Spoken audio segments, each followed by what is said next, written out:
ಆತ್ಮೀಯ ಕೇಳುಗರೆ, ಇವತ್ತು ನನ್ನ ಜೊತೆ ವಕೀಲರಾದ ಹಾಗೂ ವಿಕಸನ ಸಂಸ್ಥೆಯ ತರೀಕೆರೆಯ ಸಿಇಒ ವಿಭಾ ವರ್ಗೀಸ್ ಅವರು ಇದ್ದಾರೆ. ಇವರು ಸುಮಾರು ವರ್ಷಗಳಿಂದ ಜೀತ ಕಾರ್ಮಿಕ ಪದ್ಧತಿ ಕುರಿತು, ಜೀತ ಕಾರ್ಮಿಕ ಪದ್ಧತಿ ವಿರುದ್ಧ, ಜೀತ ಕಾರ್ಮಿಕ ಒಂದು ಪುನರ್ವಸತಿ ಕುರಿತು ಸಮಾಜ ಸೇವೆ ಮೂಲಕ ತಮ್ಮನ್ನು ತಾವು ಗುರುತಿಸಿಕೊಂಡಿದ್ದಾರೆ. ತರೀಕೆರೆ ಒಂದು ತಾಲೂಕಾಗಲಿ, ಚಿಕ್ಕಮಗಳೂರು ಜಿಲ್ಲೆ ಆಗಿರಲಿ, ಹಾಸನಕ್ಕೂ ಕೂಡ ಇವರು ಪಾದಾರ್ಪಣೆ ಮಾಡಿರ್ತಾರೆ. ಜೊತೆಗೆ ಏನಂತಂದರೆ ಮಹಿಳಾ ಕಾನೂನು ಕುರಿತು ಕೂಡ ಇವರು ತಮ್ಮದೇ ಆದ ಒಂದು ರೀತಿಯಲ್ಲಿ ಸಂಸ್ಥೆಯ ಮುಖಾಂತರ ಇಲಾಖೆ ಜೊತೆಗೆ ಸೇರಿಬಿಟ್ಟು ಇವರು ಕಾರ್ಯನಿರ್ವಹಿಸ್ತಾ ಇದ್ದಾರೆ.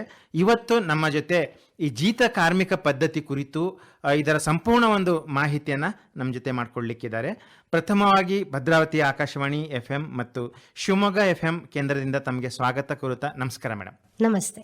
ಹೇಳಿ, ಈ ವೃತ್ತಿಗೆ ಬರೋಕ್ಕೆ ಏನು ನಿಮಗೆ ಕಾರಣ ಆಯಿತು, ಪ್ರೇರಣೆ ಅಂತ ಒಂದು ಸಂಕ್ಷಿಪ್ತ ಮಾಹಿತಿಯೊಂದಿಗೆ. ನಮ್ಮ ತಂದೆಯವರು ಆಕ್ಚುಲಿ ವಿಕಸನ ಸಂಸ್ಥೆಯನ್ನ ಹುಟ್ಟುಹಾಕಿದ್ದಾರೆ.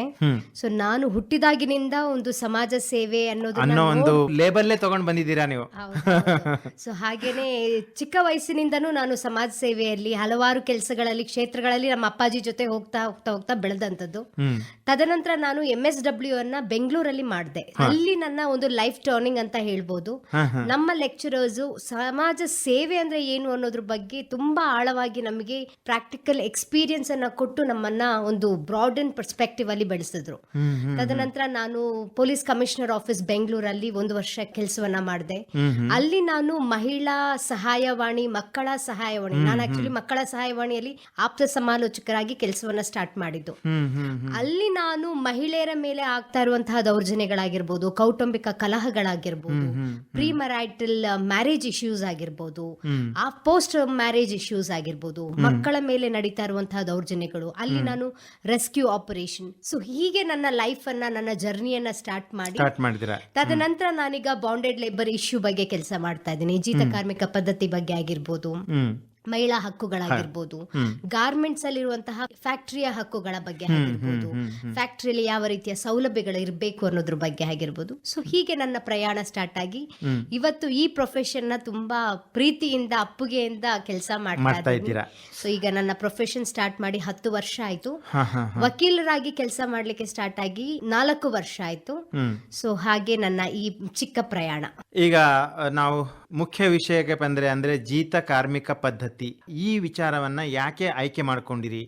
ಈ ಒಂದು ಜಿಲ್ಲೆಯ ಪ್ರಭಾವದಿಂದನೋ, ಇಲ್ಲ ಈಗ ತಾವು ಹೇಳ್ತಾ ಇದ್ರಿ ಅಪ್ಪಾಜಿ ವಿಕಸನ ಸಂಸ್ಥೆನ ಹುಟ್ಟಾಕಿದ್ರು, ಸಮಾಜ ಸೇವೆನೇ ಮಾಡ್ಕೊಂತ ಬಂದ್ರು, ಆ ಒಂದು ನೆರಳಲ್ಲಿ ನೀವು ಮುಂದುವರೆದಿದ್ದೀರಾ.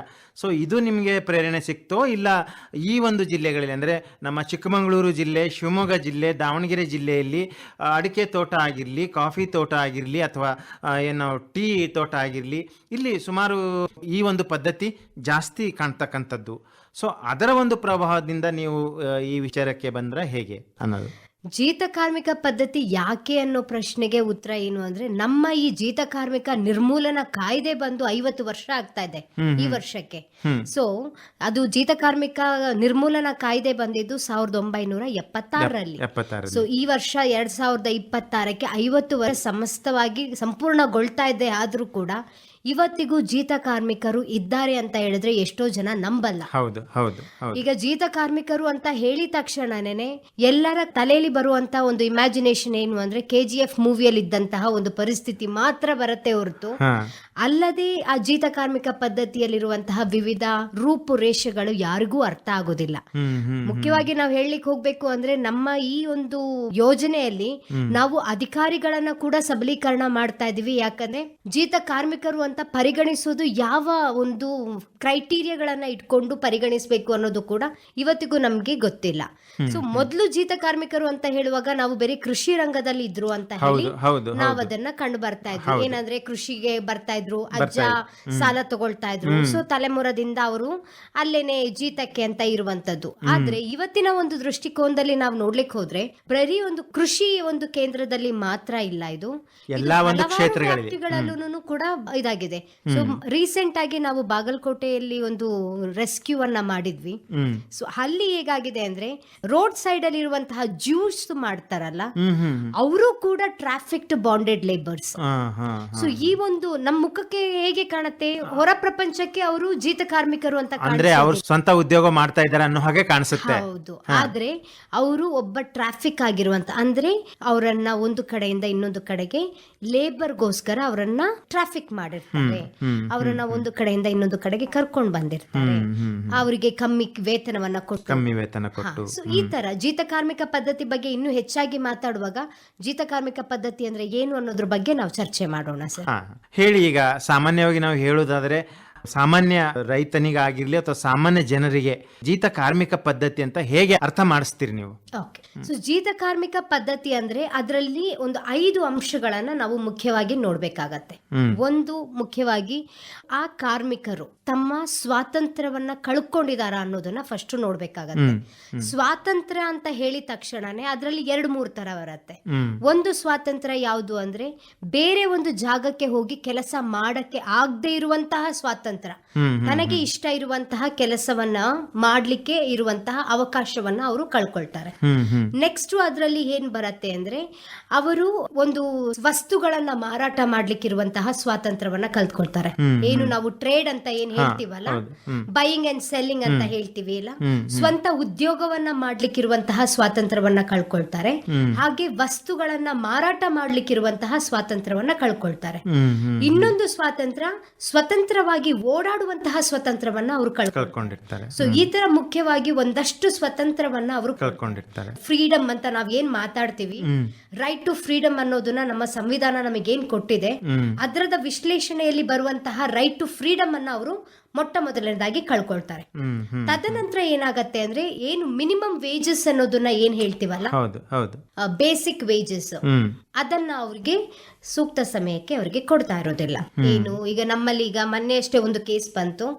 ಆ ಕೇಸಲ್ಲಿ ಹೇಗಿದೆ ಅಂದ್ರೆ ಒಂದು ದಿನದ ಕೂಲಿ ಬರೀ 100 ರೂಪಾಯಿ. ಈಗ ಹಾಲಿಂದ ಮೊಸರಿಂದ ಹಿಡಿದು ಪ್ರತಿಯೊಂದು ರೇಟ್ ಜಾಸ್ತಿ ಆಗಿದೆ. ಬೇಳೆ ಕಾಳುಗಳಾಗಿರ್ಬೋದು, ಇನ್ನೊಂದಾಗಿರ್ಬೋದು, ಅದನ್ನ ಅವರು ಕಳ್ಕೊಳ್ತಾರೆ. ಸೊ ಹಾಗೆ ಅವರಿಗೆ ಮಿನಿಮಮ್ ವೇಜಸ್ ಅಂತ ಹೇಳ್ತೀವಲ್ಲ, ಅದನ್ನ ಅವ್ರ ಕಡೆಯಿಂದ ಕಿತ್ಕೊಳ್ಳುವಂತ ಪರಿಸ್ಥಿತಿಯಲ್ಲಿ ಇರ್ತಾರೆ.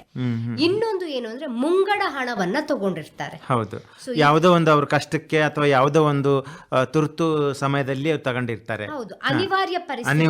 ಫಾರ್ ಎಕ್ಸಾಂಪಲ್, ಮನೇಲಿ ಯಾರಿಗೋ ಹುಷಾರಿರಲ್ಲ, ಅರ್ಜೆಂಟ್ ಆಗಿ ಒಂದು 30,000 ಬೇಕಾಗಿರುತ್ತೆ. ಆ 30,000 30 ವರ್ಷಗಳ ಕಾಲ ತನಕ ಅವರು ತೀರಿಸುವಂತಹ ಒಂದು ಪದ್ಧತಿ ಬಂದಿದೆ. ಸೊ ಇದನ್ನ ನಾವು ಜೀತ ಕಾರ್ಮಿಕ ಪದ್ಧತಿ ಅಂತ, ಯಾಕಂದ್ರೆ ಅದಕ್ಕೆ ಬಡ್ಡಿ, ಚಕ್ರ ಬಡ್ಡಿ ಎಲ್ಲ ಸೇರಿಸ್ಬಿಟ್ಟು ಅದರಲ್ಲೇ ಅವನು ಸುತ್ತಾಡ್ಬೇಕು. ಹೌದು, ಆ ತರ ಮಾಡ್ತಾರೆ. ಆ ಒಂದು ಬಲೆಯಿಂದ ಹೊರಗೆ ಬರಕ್ಕೆ ಅವನಿಗೆ ಸಾಧ್ಯ ಆಗೋದಿಲ್ಲ. ಹೌದು. ಇಂಥ ಒಂದು ಸಂದರ್ಭದಲ್ಲಿ ಈಗಾಗಲೇ ತಾವು ಹೇಳ್ತಾ ಇದ್ರಿ, ಕೃಷಿ ರಂಗದಲ್ಲಿ ಇದು ಮೊದಲಿನ ಹಿಡಿದೇ ಇದೆ. ಕೃಷಿ ರಂಗ ಅಲ್ಲದೆ ಇನ್ನು ಯಾವ ಯಾವ ಕ್ಷೇತ್ರಗಳಲ್ಲಿ ಇದರ ಒಂದು ವ್ಯಾಪ್ತಿ ಹೊಂದಿದೆ ಅಂತ ಹೇಳ್ತೀರಾ? ಸೊ ಈಗ ನಾವು ಮುಖ್ಯವಾಗಿ ಜೀತ ಕಾರ್ಮಿಕರು ಅಂತ ಹೇಳುವಾಗ ನಾವು ಕೃಷಿ ರಂಗದಲ್ಲಿ ನೋಡ್ತಾ ಇದ್ದೀವಿ. ಹೌದು. ಸೊ ಈಗ ಕೃಷಿ ರಂಗ ಬಿಟ್ಟು ಈಗ ಸ್ಮಾಲ್ ಸ್ಕೇಲ್ ಬಿಸ್ನೆಸ್ ಅಂತ ನಾವೇನ್ ಹೇಳ್ತೀವಿ, ಅದರಲ್ಲಿ ಸಣ್ಣ ಬೀಡಿ ಕಟ್ಟೋದಾಗಿರ್ಲಿ, ಅಗರಬತ್ತಿ ಮಾಡೋದಾಗಿರ್ಬೋದು, ಆಮೇಲೆ ಇಟ್ಟಿಗೆ ಫ್ಯಾಕ್ಟರಿಯಲ್ಲಿ ಗೋಡಂಬಿ ಸಂಸ್ಕರಣೆ ಅಲ್ಲಿ ಇರ್ಬೋದು. ತದನಂತರ ನಮ್ಮ ನರ್ಸರಿಯಲ್ಲಿ ಕೂಡ ಜೀತ ಕಾರ್ಮಿಕರನ್ನ ನಮಗೆ ನೋಡ್ಲಿಕ್ಕೆ ಸಿಗ್ತಾ ಇದೆ ಈ ಒಂದು ಇದರಲ್ಲಿ. ಆಮೇಲೆ ಕೃಷಿ ರಂಗದಲ್ಲಿ ಅಂತ ಹೇಳಿದ ತಕ್ಷಣನೇ ಬರೀ ಹಾರ್ವೆಸ್ಟಿಂಗ್ ಸೀಸನ್ ಅಂತ ಅಷ್ಟೇ ಅಲ್ಲ, ಬಟ್ ಅದರಲ್ಲಿ ಮೇನ್ಲಿ ಈ ಗಾರ್ಡನ್ಸ್ ಮಾಡ್ತಾರೆ, ಫ್ಲವರಿಂಗ್ ಗಾರ್ಡನ್ಸ್ ಮಾಡಿರ್ತಾರೆ. ಮುಖ್ಯವಾಗಿ ಈ ರೋಸ್ ಗಳನ್ನ ಕೀಳ್ಲಿಕ್ಕೆ ಇರುವಂತಹ ಒಂದು ಗಾರ್ಡನ್ ಗಳಲ್ಲಿ ಕೂಡ ಮಕ್ಕಳು ಜೀತ ಕಾರ್ಮಿಕರನ್ನ ಕೂಡ ನಾವು ನೋಡ್ಲಿಕ್ಕೆ ಸಿಗ್ತಾ ಇದೆ. ನಾನೀಗ ಜೀತ ಕಾರ್ಮಿಕರು ಅಂತ ಮಾತಾಡುವಾಗ ಬರೀ ಪುರುಷರು ಮತ್ತೆ ಮಹಿಳೆಯರ ಬಗ್ಗೆ ಮಾತ್ರ ಮಾತಾಡ್ತಿಲ್ಲ, ಅದರಲ್ಲಿ ಮಕ್ಕಳು ಕೂಡ ಇದ್ದಾರೆ. So child labour with bondage ಅನ್ನೋದು ಕೂಡ ಈ ಒಂದು ಇದರಲ್ಲಿ ನೋಡ್ಲಿಕ್ಕೆ ನಮ್ಗೆ ಸಿಗ್ತಾ ಇದೆ. ಸೊ ಅದು ಬಿಟ್ಟು ಜ್ಯೂಸ್ ಮಾಡುವಂತಹ ಶಾಪ್ ಆಗಿರ್ಬೋದು, ಗ್ಯಾರೇಜ್ ಗಳಾಗಿರ್ಬೋದು, ಪಾನಿಪುರಿ ಶಾಪ್ ಗಳಾಗಿರ್ಬೋದು. ಸೊ ಈ ಎಲ್ಲಾ ರಂಗದಲ್ಲೂ ನಮಗೆ ಈಗ ನೋಡ್ಲಿಕ್ಕೆ ಸಿಗ್ತಾ ಇದೆ. ಈಗ ಇನ್ನು ಅಡ್ವಾನ್ಸ್ಡ್ ಆಗಿ ನಾವು ನೋಡ್ಬೇಕು ಅಂದ್ರೆ ಡೊಮೆಸ್ಟಿಕ್ ಲೇಬರ್ಸ್, ಅಂದ್ರೆ ರೆಗ್ಯುಲರ್ ಆಗಿ ಕೆಲಸ ಮಾಡ್ಲಿಕ್ಕೆ, ಮನೆ ಕೆಲಸ ಮಾಡ್ಲಿಕ್ಕೆ ಹೋಗ್ತಾರಲ್ಲ, ಸೊ ಅವರಲ್ಲಿ ಕೂಡ ನಾವು ಜೀತ ಕಾರ್ಮಿಕರನ್ನ ನೋಡ್ತಾ ಇದೀವಿ. ಹೋಮ್ ಸ್ಟೇಸ್ ಗಳಾಗಿರ್ಬೋದು, ಆಮೇಲೆ ಎಸ್ಟೇಟ್ ಗಳಾಗಿರ್ಬೋದು, ಫ್ಯಾಕ್ಟ್ರಿಗಳಲ್ಲಾಗಿರ್ಬೋದು. ಸೊ ಇಲ್ಲಿ ಇಲ್ಲಿ ಕೂಡ ಫ್ಯಾಕ್ಟ್ರಿಗಳಲ್ಲಿ ನಾವು ಹೇಳಲಿಕ್ಕೆ ಸಿಗುವ ಮುಖ್ಯವಾಗಿ ಮೈಗ್ರೇಟೆಡ್ ಬಾಂಡೆಡ್ ಲೇಬರ್ಸ್ ತುಂಬಾ ಜನ ಇರ್ತಾರೆ. ನಮ್ಮ ಕೃಷಿ ರಂಗದಲ್ಲೂ ಕೂಡ ಈಗ ಮೈಗ್ರೇಟೆಡ್ ಬಾಂಡೆಡ್ ಲೇಬರ್ ನಮ್ಮ ಕರ್ನಾಟಕದಲ್ಲಿ ಏನಾಗಿದೆ ಅಂದ್ರೆ ಅಷ್ಟು ಈಸಿಯಾಗಿ ನಮ್ಗೆ ತೋಟದ ಕೆಲಸಕ್ಕೆ ಸಿಗೋದಿಲ್ಲ. ಈಗ ಏನಂದ್ರೆ ಆಮೇಲೆ ಅವ್ರು ಕೊಡ್ತಕ್ಕಂತ ಒಂದು ಸಂಬಳ ಕೂಲಿಗೆ ನಮ್ಮ ಜನ ಒಪ್ಪೋದಿಲ್ಲ. ಸೊ ಹಾಗಾಗಿ ಏನ್ ಮಾಡ್ತಾರೆ, ಈ ಬಿಹಾರ್ ಇರ್ಬೋದು, ರಾಜಸ್ಥಾನ್ ಇರ್ಬೋದು, ಅಸ್ಸಾಂ ಇರ್ಬೋದು, ಒರಿಸ್ಸಾ ಇರ್ಬೋದು, ಜಾರ್ಖಂಡ್, ಉತ್ತರ ಪ್ರದೇಶ್, ಈ ಭಾಗದಿಂದ ಒಂದಷ್ಟು ಜನ ಕೆಲಸವನ್ನ ಹುಡ್ಕೊಂಡು ಈ ಕಡೆ ಬರ್ತಾರೆ. ಒಂದು ಸತಿ ಬಂದವರು ಅದೊಂದು ಲೂಪ್ ಅಲ್ಲಿ ಸಿಕ್ಕಾಕೊಳ್ತಾರೆ. ಸೊ ಸಿಕ್ಕಾಕೊಂಡು ಅವರು ಅದರಲ್ಲೇನೇನೆ ಒಂದು ಜೀತ ಒಂದು ಬಲಿಯಾಗಿ ಒಂದು ಕಡೆಯಿಂದ ಇನ್ನೊಂದು ಕಡೆ ಅವ್ರು ಶಿಫ್ಟ್ ಆಗ್ತಾ ಇರ್ತಾರೆ. ಒಂದು ತೋಟದಿಂದ ಇನ್ನೊಂದು ತೋಟಕ್ಕೆ, ಇಲ್ಲ ಒಂದು ಜಿಲ್ಲೆಯಿಂದ ಮತ್ತೊಂದು ಜಿಲ್ಲೆಗೆ. ಇದು ಬೇರೆ ನಾರ್ತ್ ಇಂಡಿಯಾದಿಂದ ಬರ್ತಾ ಇದಾರೆ ಅಂತ ಅಲ್ಲ, ಇದೇ ಪಕ್ಕದಲ್ಲಿರುವಂತ ತಮಿಳುನಾಡಿಂದ ಬರ್ತಾ ಇದಾರೆ, ಕೇರಳದಿಂದ ಬರ್ತಾ ಇದಾರೆ. ಈಗ ರೀಸೆಂಟ್ ಆಗಿ ಒಂದು 18 ಜನ ಕಾರ್ಮಿಕರನ್ನ ಬಿಡುಗಡೆ ಮಾಡಿದ್ವಿ ನಾವು ಹಾಸನಲ್ಲಿ. ಅದರಲ್ಲಿ ನಮಗೆ ಕೇರಳದಿಂದ ಇದ್ದಾರೆ, ಜಾರ್ಖಂಡ್ ಇದ್ದಾರೆ, ಉತ್ತರ ಪ್ರದೇಶದಿಂದ ಇದ್ದಾರೆ, ಒರಿಸ್ಸಾದಿಂದ ಇದ್ದಾರೆ, ನಮ್ಮ ಬಾಗಲಕೋಟೆಯಿಂದ, ಬೆಳಗಾವಿಯಿಂದ. ಸೊ ನಮ್ಮ ಕರ್ನಾಟಕದಲ್ಲೂ ಕೂಡ ಅದೇ ಒಂದು ಇದರಲ್ಲಿ ಸಿಗ್ತಾ ಇದ್ದಾರೆ ಅಂತ ಹೇಳಲಿಕ್ಕೆ ಇಷ್ಟಪಡ್ತೀನಿ. ಈಗ ಜೀತ ಕಾರ್ಮಿಕ ಪದ್ಧತಿ ನಿರ್ಮೂಲನೆ ಕಾಯ್ದೆ 1976 ಈ ಕುರಿತು ಒಂದ್ ಸ್ವಲ್ಪ ಹೇಳ್ತೀರಾ? ಓಕೆ. ಸೊ ಈ ಜೀತ ಕಾರ್ಮಿಕ ಪದ್ಧತಿ 1976 ಅನ್ನೋದು ಬಂದು ಈಗ 50 ವರ್ಷ ಆಯ್ತು, ನಾನು ಅದೇ ಹೇಳಿದ್ದೇನಲ್ಲ. ಸೊ 50 ವರ್ಷ ಆದ್ರೂ ಕೂಡ ಈ ಪದ್ಧತಿ ಏನು ಜೀತ ಕಾರ್ಮಿಕ ನಿರ್ಮೂಲನಾ ಕಾಯ್ದೆ ಇದೆ, ಆ ಕಾಯ್ದೆ ಬಗ್ಗೆ ಇದುವರೆಗೂ ಯಾರಿಗೂ ಗೊತ್ತಿಲ್ಲ. ಈ ತರ ಒಂದು ಕಾಯ್ದೆ ಇದೆ. ಈ ಕಾಯ್ದೆ ಅಡಿಯಲ್ಲಿ ನಮಗೆ ಒಂದಷ್ಟು ಸೌಲಭ್ಯಗಳಿವೆ. ಯಾವ ಅಧಿಕಾರಿಗಳಿಗೆ ಈ ಒಂದು ನಿರ್ಮೂಲನಾ ಅಧಿಕಾರಿಗಳು ಅಂತ ಹೇಳಿ ಮಾಡಿದ್ದಾರೆ ಅನ್ನೋ ಬಗ್ಗೆ ಅವೇರ್ನೆಸ್ ಅನ್ನೋದು ಈ ಕಾಯ್ದೆಯಲ್ಲಿ ತುಂಬಾ ಕಮ್ಮಿ ಇದೆ. ಸೊ ಈ ಕಾಯ್ದೆಯಲ್ಲಿ ಒಮ್ಮೆ ಬಿಡುಗಡೆಯಾದಂತಹ ಒಬ್ಬ ವ್ಯಕ್ತಿಗೆ ಅವರ ಸಂಪೂರ್ಣ ಪುನರ್ವಸತಿ ಆಗುವವರೆಗೂ ಈ ಕಾಯ್ದೆ ಅವರನ್ನ ರಕ್ಷಣೆ ಮಾಡತ್ತೆ. ಇದ್ರ ಬಗ್ಗೆ ಅರಿವಿಲ್ಲ. ತದನಂತರ ಎಲ್ಲಾ DC ಆಫೀಸಿಗೆ ಪ್ರತಿ ವರ್ಷ 10 ಲಕ್ಷ ಕಾರ್ಪಸ್ ಮನಿ ಅಂತ ಹೇಳಿ ಬಿಡುಗಡೆಯಾಗತ್ತೆ ಸರ್ಕಾರದಿಂದ ಪ್ರತಿ ವರ್ಷ. ಈ ಕಾರ್ಪಸ್ ಹಣ ಇದುವರೆಗೂ ಎಷ್ಟೋ ಜಿಲ್ಲಾಡಳಿತದಲ್ಲಿ ಬಳಕೆನೇ ಆಗಿಲ್ಲ. ಯಾಕೆ ಅಂತ ಹೇಳಿದ್ರೆ ಜೀತ ಕಾರ್ಮಿಕರು ಇಲ್ವೇ ಇಲ್ಲ ಅಂತ ವರದಿಯನ್ನ, ಅಂದ್ರೆ ಅವ್ರಿಗೆ ಗೊತ್ತಿಲ್ಲ ಯಾವ ರಂಗದಲ್ಲಿ ಜೀತ ಕಾರ್ಮಿಕರು ಇದ್ದಾರೆ ಅಂತ ಹೇಳಿ. ಸೊ ಎಲ್ಲರೂ ಏನ್ ಮಾಡ್ತಾರೆ ಅಂತ ಹೇಳಿ, ಈಗ ಚೈಲ್ಡ್ ಲೇಬರ್ ಅನ್ನ ರೆಸ್ಕ್ಯೂ ಮಾಡ್ತಾ ಇದ್ದಾರೆ. ಬಟ್ ಚೈಲ್ಡ್ ಲೇಬರ್ ನ ರೆಸ್ಕ್ಯೂ ಮಾಡುವಾಗ ಅದರಲ್ಲಿ ಜೀತ ಕಾರ್ಮಿಕ ಎಲಿಮೆಂಟ್ಸ್ ಇದೆಯಾ ಅನ್ನೋದನ್ನ ಚೆಕ್ ಮಾಡ್ಲಿಕ್ಕೆ ಗೊತ್ತಿಲ್ಲ. ಸೊ ಹಾಗಾಗಿ ಅದು ಬೇರೆ child labour prohibition act under ಅಲ್ಲಿ ಮಾತ್ರ ಹೋಗ್ತಾ ಇದೆ ಹೊರತು bonded labour prohibition act under ಅಲ್ಲಿ ಬರ್ತಾನೆ ಇಲ್ಲ. ಹಾಗೇನೇನೆ ಲೇಬರ್ ಇಶ್ಯೂಸ್ ಅಂತ ಬಂದಾಗ ಒಂದೇ ಅಟ್ರಾಸಿಟಿ SC/ST ಕೇಸ್ ಬಂತು ಅಂದ್ರೆ ಅದರಲ್ಲಿ ಅಟ್ರಾಸಿಟಿ ವಿತ್ ಲೇಬರ್ ಇಶ್ಯೂಸ್ ಅಂತ ಹೇಳಿ ಬರ್ತಾ ಇದೆ ಹೊರತು ಬಾಂಡೆಡ್ ಲೇಬರ್ ಆಕ್ಟ್ ಅಡಿಯಲ್ಲಿ ಅವರನ್ನ ತಗೊಂಡ್ ಬರ್ತಾ ಇಲ್ಲ.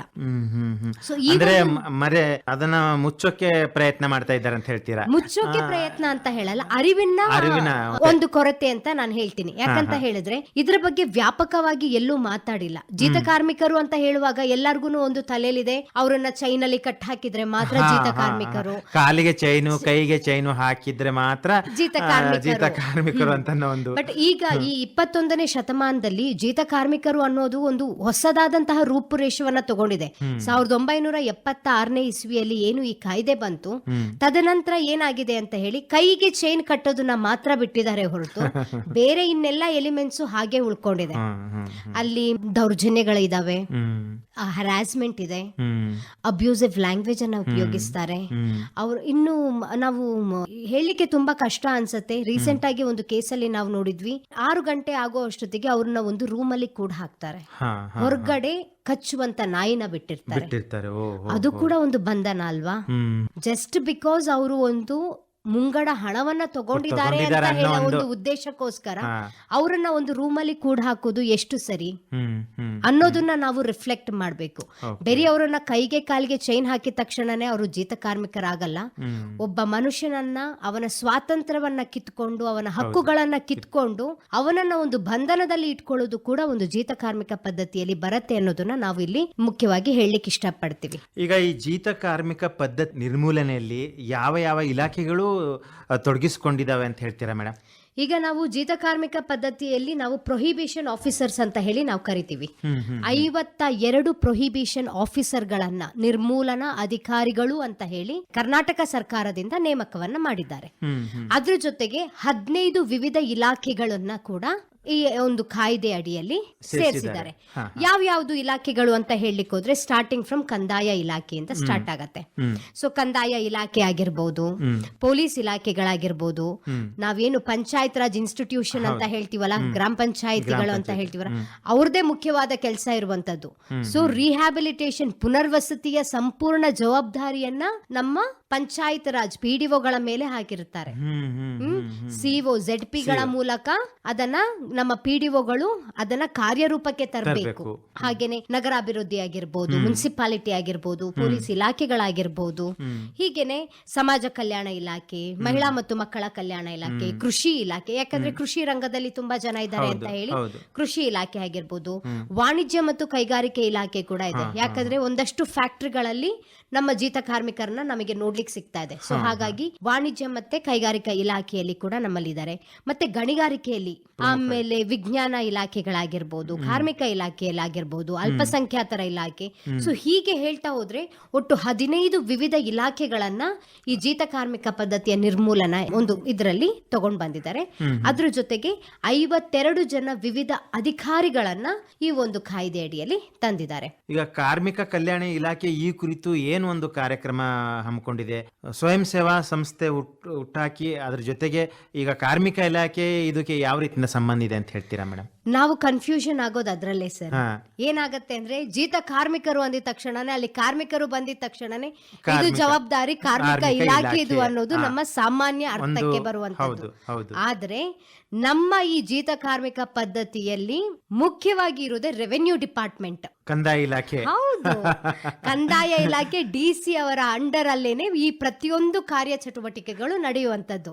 ಸೊ ಹಾಗಾಗಿ ನಾವು ಜೀತ ಕಾರ್ಮಿಕರು ಅಂತ ನಾವ್ ಎಲ್ಲೇ ಹೋಗಿ ಹೇಳಿದ್ರು ಫಸ್ಟ್ ಅವ್ರು ಹೇಳೋದೇನು, ಹೋಗಿ ಕಾರ್ಮಿಕ ಇಲಾಖೆಗೆ ಕಂಪ್ಲೇಂಟ್ ಕೊಡಪ್ಪ, ಅವರೇ ನಡೆಸಬೇಕು. ಲೇಬರ್ ಡಿಪಾರ್ಟ್ಮೆಂಟ್ ಈ ಒಂದು ಕಾರ್ಯಾಚರಣೆಯಲ್ಲಿ ಭಾಗಿಯಾಗಿರ್ತಾರೆ. ಯಾವ ಉದ್ದೇಶಕ್ಕೋಸ್ಕರ ಅಂದ್ರೆ ಈ ವ್ಯಕ್ತಿ ಅಥವಾ ಕಾರ್ಮಿಕರಿಗೆ ಮಿನಿಮಮ್ ವೇಜಸ್ ಸಿಗ್ತಾ ಇದೆಯೋ ಇಲ್ವೋ ಅನ್ನೋದನ್ನ ಅಸೆಸ್ ಮಾಡ್ಲಿಕ್ಕೋಸ್ಕರ ಈ ಲೇಬರ್ ಡಿಪಾರ್ಟ್ಮೆಂಟ್ ಅವರು ಅಷ್ಟು ಭಾಗಕ್ಕೆ ಮಾತ್ರ ಅವರು ಸೀಮಿತವಾಗಿರ್ತಾರೆ.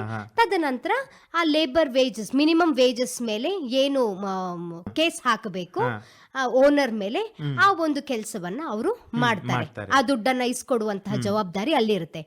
ಆದ್ರೆ ಇವರ ರಕ್ಷಣಾ ಕಾರ್ಯಾಚರಣೆ ಆಗಿರ್ಬೋದು, ಈ ರಕ್ಷಣಾ ಕಾರ್ಯಾಚರಣೆಗೆ ಕಮಿಟಿಯನ್ನ ರಚನೆ ಮಾಡುವಂತದ್ದಾಗಿರ್ಬೋದು, ತದನಂತರ ಅವರನ್ನ ರೀಪ್ಯಾಟ್ರಿಯೇಷನ್ ಅಂದ್ರೆ ಅವರ ಸ್ವಂತ ಊರಿಗೆ ಅವರನ್ನ ವರ್ಗಾವಣೆ ಮಾಡುವಂತದ್ದಾಗಿರ್ಬೋದು, ಅಲ್ಲಿಗೆ ಅವರನ್ನ ಕಳಿಸ್ಕೊಟ್ಟು ಅಲ್ಲಿ ಅವರ ರಿಹ್ಯಾಬಿಲಿಟೇಷನ್ ಏನು ಪುನರ್ವಸತಿ ಅನ್ನೋದಿದೆಯಲ್ಲ, ಇದಷ್ಟೂನು ನೋಡಿಕೊಳ್ಳುವಂತಹ ಜವಾಬ್ದಾರಿ ನಮ್ಮ ರೆವಿನ್ಯೂ ಡಿಪಾರ್ಟ್ಮೆಂಟ್ ಕಂದಾಯ ಇಲಾಖೆಗೆ ಇರತ್ತೆ. DC ಅವರು ಮೇಲಿರ್ತಾರೆ. AC ಅವರ ಒಂದು ನಾಯಕತ್ವದಲ್ಲಿ ಈ ಎಲ್ಲಾ ಕಾರ್ಯ ಚಟುವಟಿಕೆಗಳು ನಡೀತವೆ. AC ಅವರು ಈ ಒಂದು ಜೀತ ಕಾರ್ಮಿಕ ಪದ್ಧತಿಯಲ್ಲಿ ಮುಖ್ಯವಾಗಿ ಏನಾಗತ್ತೆ ಅಂತ ಹೇಳಿದ್ರೆ, AC ಅವರು ಒಂದು ಇನ್ವೆಸ್ಟಿಗೇಷನ್ ಮಾಡ್ಬೇಕಾಗತ್ತೆ. ಅದಕ್ಕೆ ಸಪರೇಟ್ ಆದಂತಹ ಒಂದು ಫಾರ್ಮ್ಯಾಟ್ ಇದೆ. ಒಂದು 20 ಪ್ರಶ್ನಾವಳಿಗಳಿದಾವೆ. ಆ ಪ್ರಶ್ನಾವಳಿಗಳನ್ನ ನೋಡಿ ಅದನ್ನ AC ಬೇಕಂದ್ರೆ ತಹಸೀಲ್ದಾರಿಗೆ ಡೆಪ್ಯೂಟ್ ಮಾಡಬಹುದು. ಆನ್ ಬಿಹಾಫ್ ಆಫ್ AC ನೀವು ಆ ವಿಚಾರಣೆಯನ್ನ ನಡೆಸಿ ಅಂತ ಹೇಳಿ. ಈವನ್ ರಕ್ಷಣಾ ಕಾರ್ಯಾಚರಣೆ ಕೂಡ AC ಅವರು ತಹಸೀಲ್ದಾರಿಗೆ ಆರ್ಡರ್ಸ್ ಕೊಟ್ಟು ರಕ್ಷಣಾ ಕಾರ್ಯಾಚರಣೆ ಕೂಡ ಮಾಡುವಂತದ್ದು. ಈ ರಕ್ಷಣಾ ಕಾರ್ಯಾಚರಣೆ ಮಾಡುವಾಗ ನಾನು ಏನು ಹೇಳ್ದೆ 15 ಇಲಾಖೆಗಳು ಅಂತ ಹೇಳಿದ್ನಲ್ಲ, ಈ 15 ಇಲಾಖೆಯ ರೆಪ್ರೆಸೆಂಟೇಟಿವ್ಸ್ ಆ ಒಂದು ರಕ್ಷಣಾ ಕಾರ್ಯಾಚರಣೆಯಲ್ಲಿ ಇರ್ಬೇಕಾಗತ್ತೆ. ತದನಂತರ ತಹಸೀಲ್ದಾರ್ ಕೊಟ್ಟಿರುವಂತಹ ರಿಪೋರ್ಟ್ ಅನ್ನ ಇಟ್ಕೊಂಡು AC ಫೈನಲ್ ಆಗಿ ಹೇಳ್ತಾರೆ ಇದು ಬಾಂಡೆಡ್ ಲೇಬರ್ ಇಶ್ಯೂ ಹೌದಾ ಅಲ್ವಾ ಅಂತ ಹೇಳಿ. ಒಂದು ಸತಿ ಇದು ಜೀತ ಕಾರ್ಮಿಕ ಪದ್ಧತಿ ಅಂಡರ್ ಅಲ್ಲಿ ಬರ್ತದೆ, ಈ ಕಾರ್ಮಿಕರ ಮೇಲೆ ದೌರ್ಜನ್ಯ ನಡೆದಿದೆ, ಇವರನ್ನ ಜೀತ ಕಾರ್ಮಿಕರು ಅಂತ ಹೇಳಿ ಸಾಬೀತಾಗಿದ ತಕ್ಷಣನೇ ಅವರಿಗೆ ಒಂದು ರಿಲೀಸ್ ಸರ್ಟಿಫಿಕೇಟ್ ಅಂತ ಒಂದು AC ಸಿ ಅವರು ಕೊಡ್ತಾರೆ. ರಿಲೀಸ್ ಸರ್ಟಿಫಿಕೇಟ್ ಅಂತ ಹೇಳಿದ್ರೆ ಅದು ನಮಗೆ ID ಕಾರ್ಡ್ ಇರುವ ಹಾಗೆ, ಜೀತ ಕಾರ್ಮಿಕರಿಗೆ ಒಂದು ID ಕಾರ್ಡ್ ಕೊಟ್ಟ ಹಾಗೆ.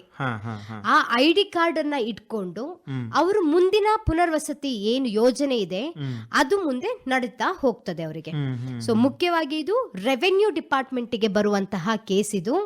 ಸೊ ಅವರ ಒಂದು ರಕ್ಷಣಾ ಕಾರ್ಯಾಚರಣೆ ಇರ್ಬೋದು, ಅವರ ಒಂದು ನೇತೃತ್ವದಲ್ಲಿ ಈ ಜೀತ ಕಾರ್ಮಿಕ ಪದ್ಧತಿ ಮೇಲೆ ಅವರನ್ನ ಒಂದು ರಕ್ಷಣೆ ಮಾಡುವಂತದ್ದು, ಪುನರ್ವಸತಿ ರೀಪ್ಯಾಟ್ರಿಯೇಷನ್ ಮಾಡುವಂತದ್ದು, ಇದು ಎಲ್ಲದೂ ಕೂಡ ಕಂದಾಯ ಇಲಾಖೆಯ ಮುಖ್ಯ ಕೆಲಸವಾಗಿದೆ ಅಂತ ಹೇಳ್ತೀರಾ. ಸೊ ಹಾಗಾಗಿ ಅವರು ಮತ್ತೇನೆ ಹಲವಾರು ಕಡೆ ಈಗ ನಾವೇನ್ ಮಾಡ್ತಾ ಇದೀವಿ ಅಂದ್ರೆ ವಿತ್ ಕೊಲಾಬರೇಷನ್, ಏನು ಅವರ ಸಂಯುಕ್ತ ಆಶ್ರಯದಲ್ಲಿ, ರೆವೆನ್ಯೂ ಡಿಪಾರ್ಟ್ಮೆಂಟಿನ ಸಂಯುಕ್ತ ಆಶ್ರಯದಲ್ಲಿ ನಾವು ಎಲ್ಲಾ ಕಡೆ ಈ ಜೀತ ಕಾರ್ಮಿಕ ಪದ್ಧತಿ ಬಗ್ಗೆ ಹೇಳ್ತಾ ಇದೀವಿ, ಪೋಸ್ಟರ್ಸ್ ಗಳನ್ನ ಹಾಕ್ತಾ ಇದೀವಿ.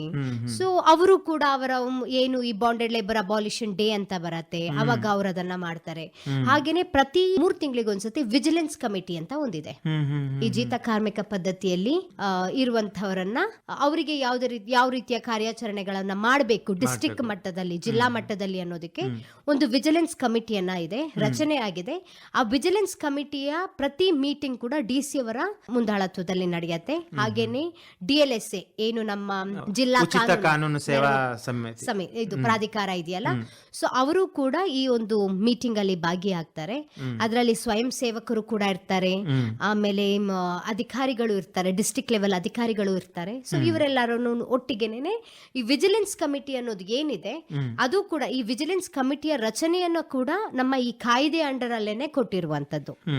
ಸೊ ಹಾಗಾಗಿ ಅದರ ಒಂದು ನೇತೃತ್ವದಲ್ಲಿ ಕೆಲಸ ಕಾರ್ಯಗಳನ್ನ ನಮ್ಮ ಸರ್ಕಾರದಿಂದ ನಡೀತಾ ಇದೆ. ನಾವು ಸಾಮಾನ್ಯವಾಗಿ ತಿಳ್ಕೊಂಡಿದ್ವಿ ಜೀತ ಪದ್ಧತಿ ಅಂದ್ರೆ ಇದು ಲೇಬರ್ ಡಿಪಾರ್ಟ್ಮೆಂಟ್ಗೆ ಸಂಬಂಧಪಟ್ಟಿದ್ದು, ಇಲ್ಲ ಇದು ಕಾರ್ಮಿಕ ಇಲಾಖೆಗೆ ಸಂಬಂಧಪಟ್ಟಿದ್ದು ಅಂತ. ನೀವೀಗ ಸಂಪೂರ್ಣವಾಗಿ ಇದ್ರ ಬಗ್ಗೆ ಚಿತ್ರಣನೇ ಕೊಟ್ಟಿದ್ದೀರಿ. ಕೆಲವೊಂದು ಭಾಗ ಮಾತ್ರ ಕಾರ್ಮಿಕ ಇಲಾಖೆಗೆ ಸೇರುತ್ತೆ, ಆದರೆ ಸಂಪೂರ್ಣ ಜವಾಬ್ದಾರಿಯನ್ನ ಕಂದಾಯ ಇಲಾಖೆ ಇದು ಇದೆ ಅಂತ ಹೇಳಿದಿರಿ. ನೋಡಿ, ಇದು ನಮ್ಮ ರೈತರಿಗೂ ಕೂಡ ಕೇಳುಗರಿಗೂ ಕೂಡ ತಾವು ಒಂದು ಸಂಪೂರ್ಣ ವಿವರಣೆ ತಿಳಿಸ್ಕೊಟ್ಟಂಗಾಯ್ತು. ಯಾಕಂದ್ರೆ ಎಲ್ಲರೂ ಈಗ ನೀವು ಹೇಳಿದಾಗೇನೆ ಕನ್ಫ್ಯೂಷನ್ ಅಲ್ಲಿ ಇರ್ತಾರೆ, ಹೇಳಿದ ತಕ್ಷಣವೇ ಇದು ಕಾರ್ಮಿಕ ಇಲಾಖೆ ಅಪ್ಪ ಅಂತ ಅನ್ನೋದು. ಸೊ ಒಳ್ಳೆಯ ಒಂದು ಮಾಹಿತಿ ಕೊಟ್ಟಿದ್ದೀರಾ ಮೇಡಮ್. ಈಗ ಕಾರ್ಯಾಚರಣೆಗೆ ಬಂದ್ರೆ ತಾವು ಯಾವ ರೀತಿಯಿಂದ ತೊಡಗಿಸ್ಕೊಂಡಿದ್ದೀರಾ ಇಲಾಖೆಯ ಜೊತೆಗೆ? ಓಕೆ, ಸೊ ಈಗ ಕಾರ್ಯಾಚರಣೆ ಅಂತ ಹೇಳಿದ ತಕ್ಷಣನೇ ಫಸ್ಟ್ ಸ್ಟಾರ್ಟ್ ಆಗೋದು ನಾವು ಅಧಿಕಾರಿಗಳಿಗೆ ಕೇಸನ್ನ ಗುರುತಿಸಿ ಕೊಡುವುದರಿಂದ ನಮಗೆ ಸ್ಟಾರ್ಟ್ ಆಗುತ್ತೆ. ಅಂದ್ರೆ ನೀವೇ ಗುರುತಿಸ್ಕೊಡ್ತೀರಾ? ನಾವೇ ಗುರುತಿಸ್ಕೊಡ್ತೀವಿ. ಯಾಕಂದ್ರೆ ನಮ್ಮ ಸ್ವಯಂ ಸೇವಕರು ಹಳ್ಳಿ ಮಟ್ಟದಲ್ಲಿ, ಗ್ರಾಮೀಣ ಮಟ್ಟದಲ್ಲಿ ಕೆಲಸ ಮಾಡ್ತಾ ಇರುವಾಗ ಸೊ ನಮಗೆ ಒಂದಷ್ಟು ಜನರನ್ನ ನಾವು ಐಡೆಂಟಿಫೈ ಮಾಡ್ತೀವಿ. ಅವರನ್ನ ಯಾರೋ ಒಬ್ರು ಸಿಕ್ಕಿದ್ರು ಅಂತ ಹೇಳಿ ಇಮಿಡಿಯೇಟ್ಲಿ ಹೋಗಿ ನಾವು ಕೇಸ್ ಕೊಡುವಂತದ್ದು. ಸೊ ನಾವು ಅವ್ರ ಮೇಲೆ ಸಂಪೂರ್ಣ ಮಾಹಿತಿಯನ್ನ ನಾವು ಕಲೆ ಹಾಕ್ತಿವಿ. ಕಲೆ ಹಾಕಿದ ನಂತರ ನಮಗೆ ಅನ್ನಿಸ್ಬೇಕು, ಹೌದು ಇದು ಜೀತ ಕಾರ್ಮಿಕ ಪದ್ಧತಿ ಅಂಡರ್ ಅಲ್ಲಿ ಬರ್ತಾ ಇದೆ, ಇವರ ಮೇಲೆ ದೌರ್ಜನ್ಯ ಆಗ್ತಾ ಇದೆ, ಜೀತ ಕಾರ್ಮಿಕ ಪದ್ಧತಿಯ ಎಲಿಮೆಂಟ್ಸ್ ಅಂದ್ರೆ ಅಡ್ವಾನ್ಸ್ ಇರ್ಬೋದು, ಫ್ರೀಡಮ್ ಆಫ್ ಮೂವ್ಮೆಂಟ್ ಇರ್ಬೋದು, ಟ್ರೇಡ್ ಮಾಡ್ಲಿಕ್ಕೆ ಇರುವಂತಹ ಏನು ಹಕ್ಕಿದೆಯಲ್ಲ ಅದನ್ನ ಉಲ್ಲಂಘನೆಗಳಾಗಿರ್ಬೋದು, ಆಮೇಲೆ ಮೈಗ್ರೇಷನ್ ಆಗಿರುವಂತದ್ದು, ಟ್ರಾಫಿಕ್ ಆಗಿದಾರೋ, ಸೊ ಈ ಎಲ್ಲಾ ವಿಷಯಗಳನ್ನ ನಾವು ಮೊದಲನೇದಾಗಿ ನೋಡ್ತೀವಿ. ಒಂದು ಸತಿ ನಮಗೆ ಅರಿವಾಯ್ತು ಅಂದಿದ ತಕ್ಷಣನೇ ನಾವು ತದನಂತರ AC ಹೋಗಿ ಕಂಪ್ಲೇಂಟ್ ಅನ್ನ ಕೊಡ್ತೇವೆ. ಫಸ್ಟ್ ನಾವು DC ಹೋದ್ರೂ ಆಗತ್ತೆ, ಇಲ್ಲ AC ಹೋಗಿ ನಾವು ಕಂಪ್ಲೇಂಟ್ ಅನ್ನ ಕೊಡ್ತೀವಿ. ಸೊ ತದನಂತರ ರಕ್ಷಣಾ ಕಾರ್ಯಾಚರಣೆ ಅವರಿಗೆ ನಾವು ಎಕ್ಸ್ಪ್ಲೈನ್ ಮಾಡ್ತೀವಿ ಎಲ್ಲಿ ನಡೀತಾ ಇದೆ ಹೇಗೆ ಅನ್ನೋದನ್ನ. ತದನಂತರ ಅವರು ರಕ್ಷಣಾ ಕಾರ್ಯಾಚರಣೆಯ ಒಂದು ಟೀಮ್ ಅನ್ನ ರೆಡಿ ಮಾಡ್ತಾರೆ. ಆ ರಕ್ಷಣಾ ಕಾರ್ಯಾಚರಣೆಯಲ್ಲಿ ನಾವು ಕೂಡ ಭಾಗಿಯಾಗ್ತೀವಿ. ಕೆಲವೊಂದು ಕಡೆ ಏನಾಗತ್ತೆ ಅಂದ್ರೆ ಅಧಿಕಾರಿಗಳಿಗೆ ರಕ್ಷಣಾ ಕಾರ್ಯಾಚರಣೆಗೆ ಇರುವಂತಹ SOPಗಳ ಬಗ್ಗೆ ಅರಿವಿರುವುದಿಲ್ಲ.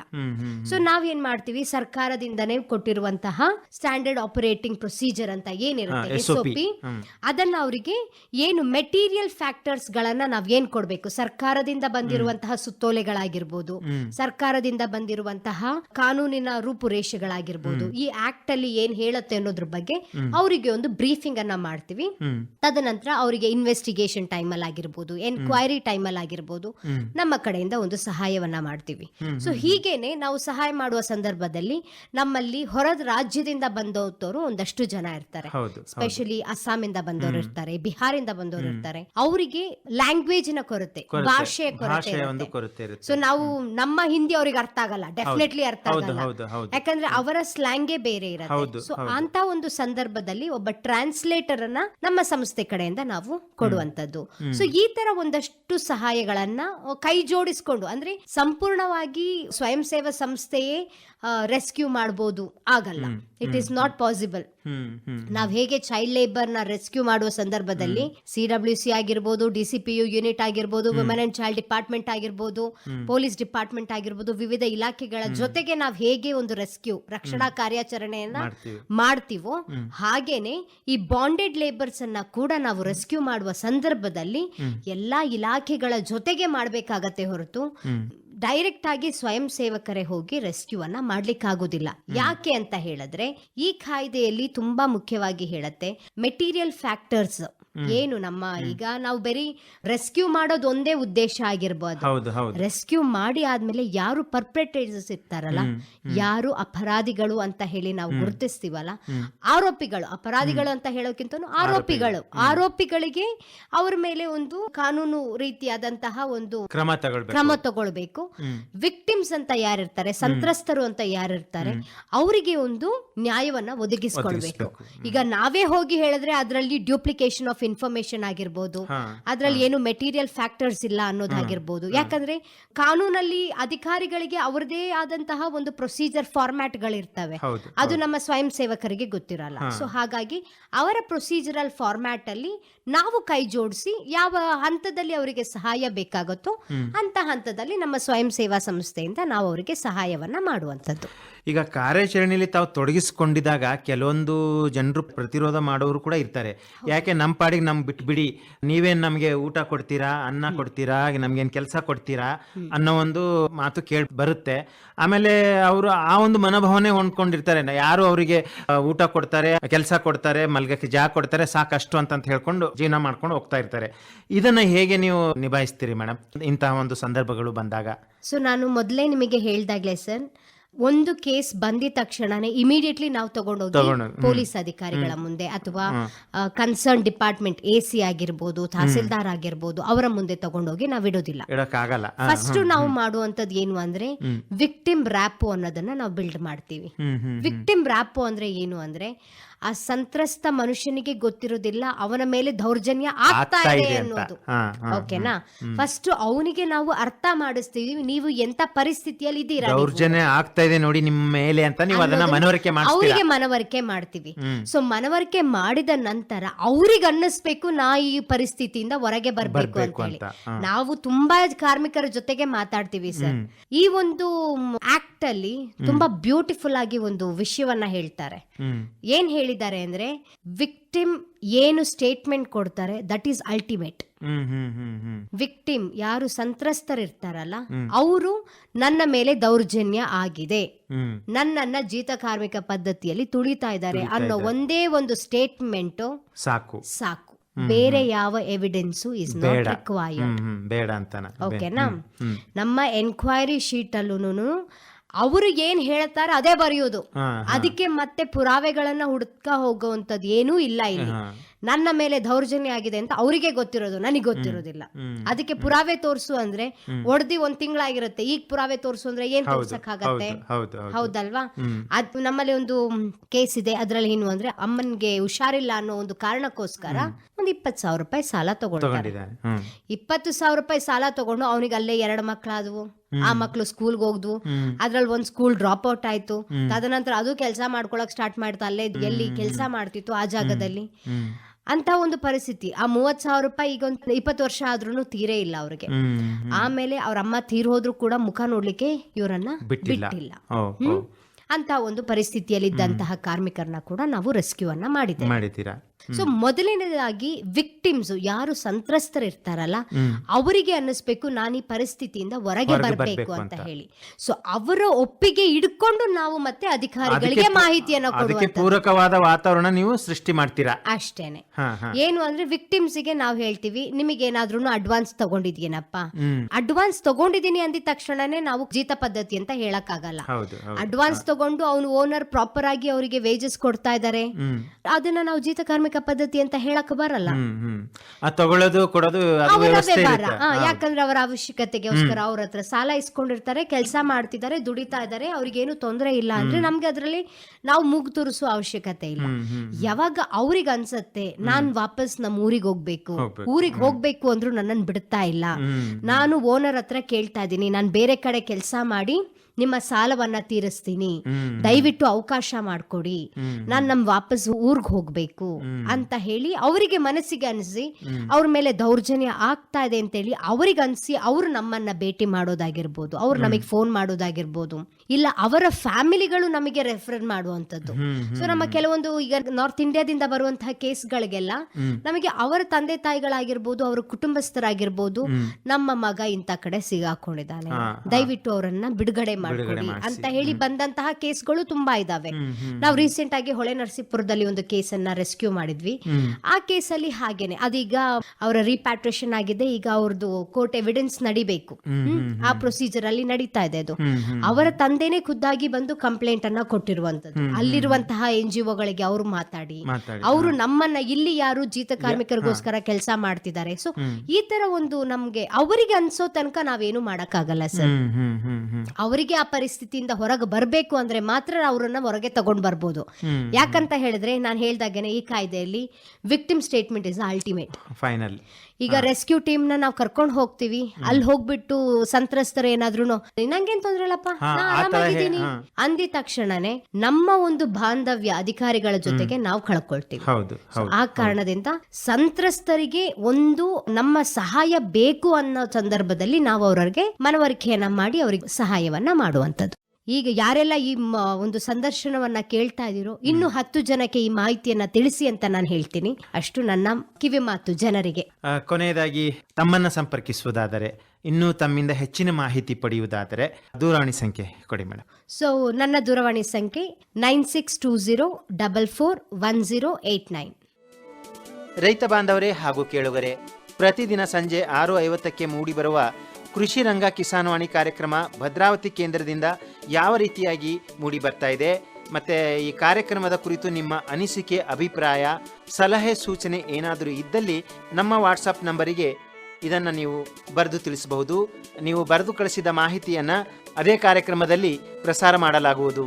ನಮ್ಮ ವಾಟ್ಸಪ್ ಸಂಖ್ಯೆ ಹೀಗಿದೆ: 9481572600. ಇನ್ನೊಮ್ಮೆ ಕೇಳಿ: 9481572600.